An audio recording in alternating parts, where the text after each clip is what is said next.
इंतखाबात की तीनों मरहलों में बड़ी तादाद में शिरकत करके असेंबली इंतखाबात को जबरदस्त कामयाबी दिलाने पर मुबारकबाद दी है।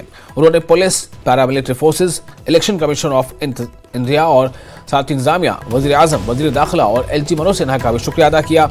रविंदर रैना ने कहा कि कश्मीर में भी मुख्तलिफ अजला से लोगों ने बड़ी तादाद में हिस्सा लिया और इंतखाबात पुरअमन तरीके से हुए। रैना ने कहा कि जम्मू कश्मीर में नई हुकूमत सबका साथ, सबका विकास, सबका विश्वास को यकीनी बनाएगी।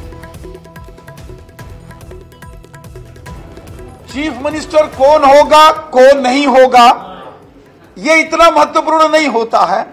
महत्वपूर्ण होता है भारतीय जनता पार्टी की शानदार जीत होना।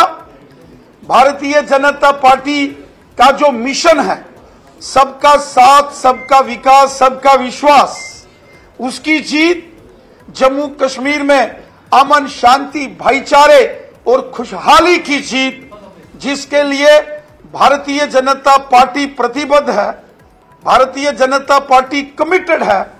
और उसी का नतीजा है कि आज पूरे जम्मू कश्मीर में पुरअमन तरीके से, शांतिमय तरीके से यहां असेंबली के चुनाव संपन्न हुए।